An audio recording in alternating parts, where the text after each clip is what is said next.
Innovating Education Learning World in association with WISE, an initiative of Qatar Foundation.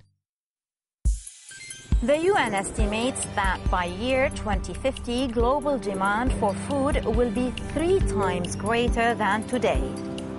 Many countries are working to sustain their agricultural resources and promote good farming practices.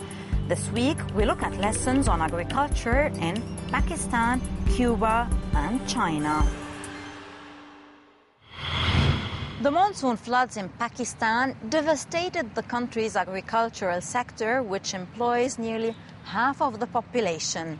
Now, as the country recovers from the crisis, many organizations are organizing lessons in modern agricultural methods for local communities. More now in this report. Agriculture is at the heart of Pakistan's economy. Over 48% of the workforce is employed in this sector. In 2010 and again in 2011, Pakistan was hit by one of the most devastating floods in its history. 20 million people were affected. Almost 700,000 hectares of crops went underwater and a large part of the livestock was lost.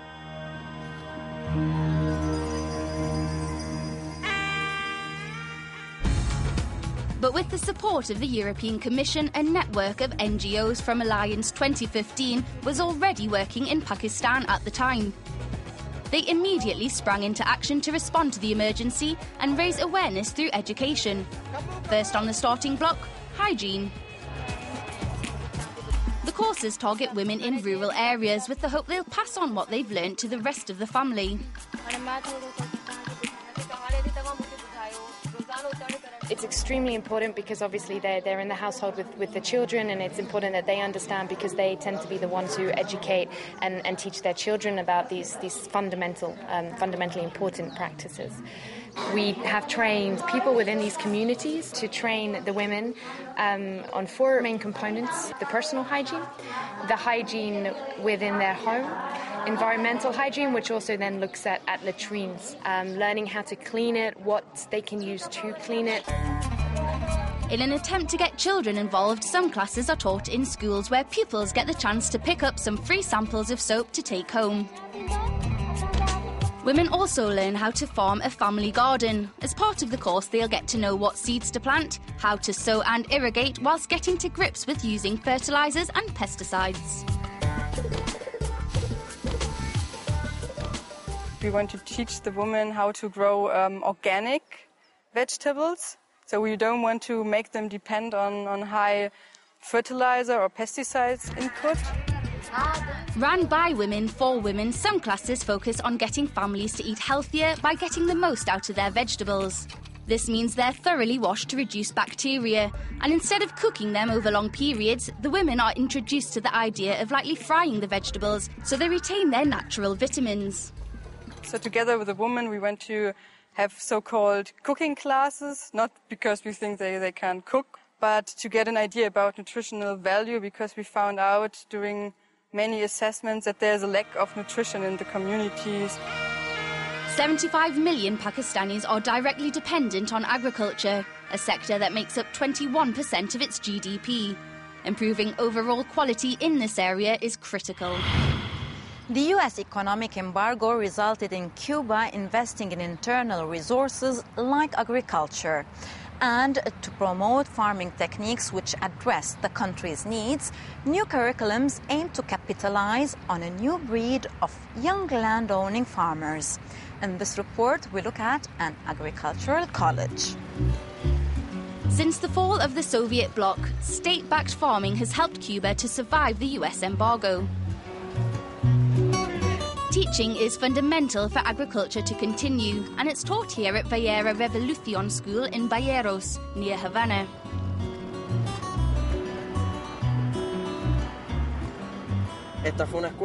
Throughout the whole of the country, an impressive number of farming polytechnic schools have been constructed, including this one, which was built in 1962.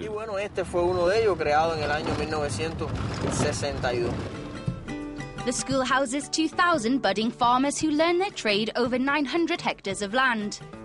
Even though these Soviet-style schools may look a little dated, the content taught realistically reflects farming in Cuba.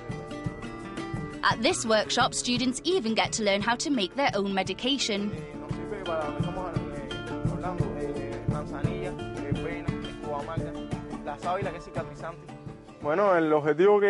We cultivate medicinal plants in our country to lower pharmaceutical imports, because on the international market they are a bit expensive.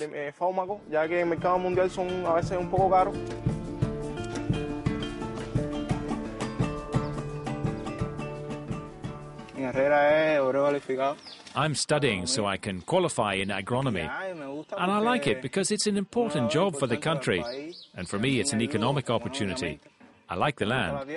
I like to work it. Recently, the Ministry of Agriculture announced measures to support the creation of 2,600 urban farms and gardens, and around 3 million hectares of land will be distributed among the people.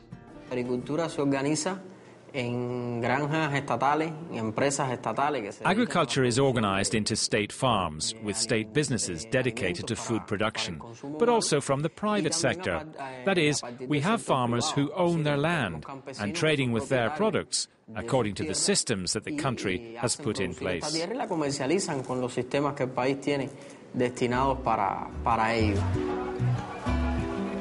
future of the island is in the students' hands. Cuba continues to import 80% of what it consumes. Dismantling the state monopoly on the agricultural market is another step for a different day. We go to China now to look at young people following their families' footsteps in the ancient art of cultivating green tea. These lessons aim to take children through the A to Z of tea-making process and raising awareness of the history and culture of this mouth-watering plant. There's a popular saying, the national beverage of China is tea and the homeland of tea is Hangzhou. And West Lake Dragon Well tea, grown on the hills around the city, is Hangzhou's speciality. Zhupu is one of the many places in the area to produce green and black tea. And it's where a group of youngsters will learn all the secrets of how to cultivate this ancient plant. The children walk around the plantation, picking up leaves and putting them in their baskets. The tea is made from new leaves, so the children, helped by their parents, pick up the top 2 leaves and bud from each plant.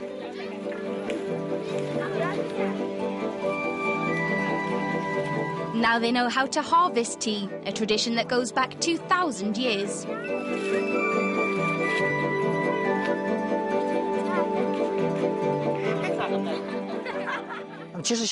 Our kids and their parents don't really know a lot about the history and culture of our tea. We're trying to promote the tea culture of Zhupu. We hope that the young generation and their parents can get a better understanding of our local history and tea culture. After the tea is harvested, they take the leaves to the factory to weigh them. Then they get the chance to see, smell and touch this relatively unknown plant, which plays such a big role in their daily lives. They learned the whole process of tea making and listened to my explanation carefully. This activity is really beneficial for passing on tea culture, and I am very proud of them. The tea-making process then continues at high temperatures, so all kinds of oxidizing enzymes are removed under the watchful eye of the tea master. The final product retains its bright green colouring, hence the name green tea. Before coming to this tea plantation, I knew nothing about how to make, pack and sell tea. But today I learned a lot and came to understand where the tea comes from. When the hard work's done, the students get to sit back, sip on the fruits of their labour and learn more about the history of tea.